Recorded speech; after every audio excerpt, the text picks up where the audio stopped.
that all the time. Talk about understanding intrinsic motivation and the beginnings of structural tension and all of that. For your clients, you're teaching your clients structural tension and they don't know it, even in the beginning until they get to those lessons. But this material is, again, what sets us apart, absolutely.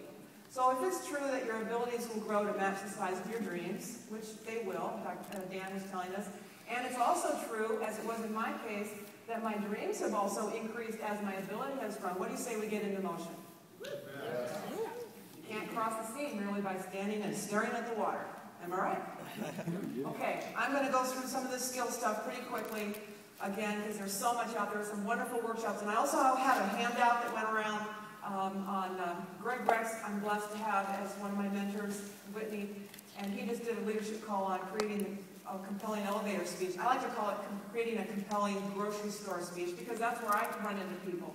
So sort of talking points for just when you run into people in different scenarios. Again, we've got section 9, and there's so many things. But I'm not going to read it to you because that would be insulting you. So the 3 basic types of contacts then are friends and family, professional, trade shows, health professionals, office, so forth, acquaintances, and everybody else. That third one is the largest group of people that will continue throughout your life and the rest of your business. So you need to learn how to talk to people that you don't know and people that you just run into. First, so important, people skills.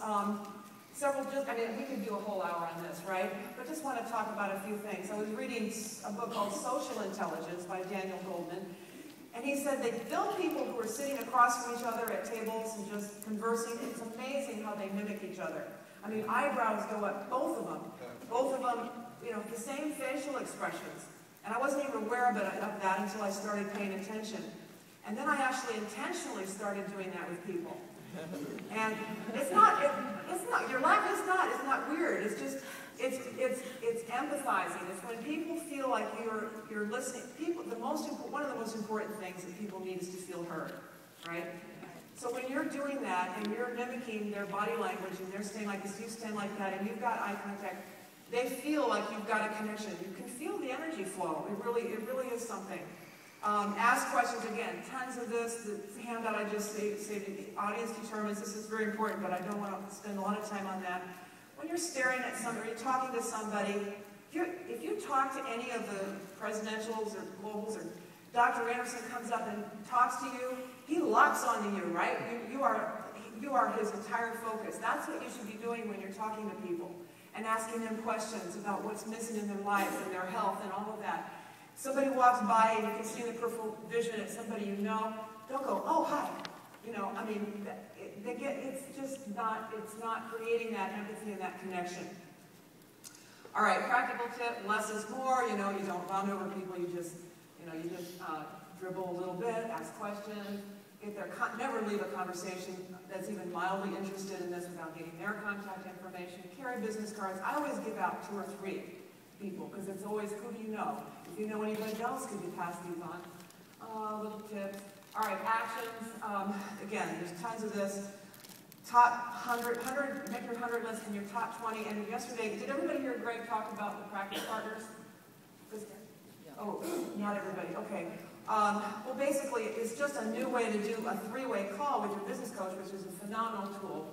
But you have a new coach gets a list of their top 20, and then they, with the business coach, pick a 2-hour period.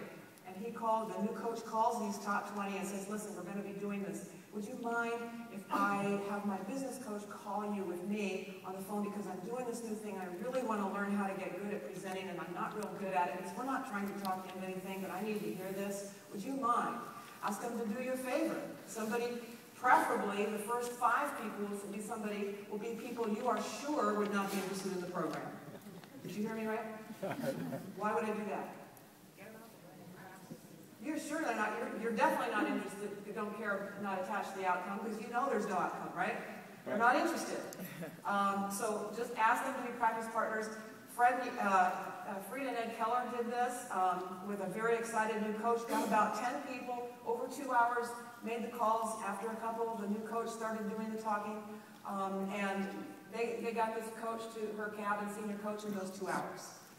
And it's happened to other coach leaders in this field who are using this technique. So it was, I think, powerful enough that I thought share a little bit about it. You need to learn how to do emailing, inviting, blah, blah, blah, asking for referrals. Read sections 8 and 9 in the blueprint. If you're a new coach, this is what I tell people to do first. They're excellent, jog your memory exercise, and then verbiage again on how do you talk to new people, phone conversations, and then take your highlighter and just highlight the language that feels resonant. Just like, oh, I can say that and feel real about it. Just highlight that. So you're talking to people on the phone, and you're going through the talking points in the pre-client, front of the pre-client folder, and you throw in some of the... Let me tell you, those skills will develop really, really quickly when you do that. Did I do the... Oh, yeah, I did that. Okay, get out of the house. Lose the weight, circulate. Again, I quit my practice, and I'm an introvert, and I found that I was really enjoying staying home in my pajamas to about 3. And I did that for a while until I realized, you know, this isn't really growing my business too well. So I actually went to my first BNI meeting last Tuesday. And it's fun. Has anybody here done BNIs? Yeah, it's so cool. I mean, everybody's in there to give referrals and stuff, and they were all friendly people. And anyway, I got a lot of interest in my next event there. I had flyers for my next event when I went. Everything. Tastings, local trainings. Again, I don't need to do that. Set a goal for the number of people. Look at your time. Go over your time. How much time you have for this business, and go over how many. Decide right now how many people you want to talk to every day or every week. And then do accountability with your coach. At the end of that next week or 2, tell them how many of those people you got done. It's not like, oh, you didn't do it, bad person. No, it's like, let's strategize.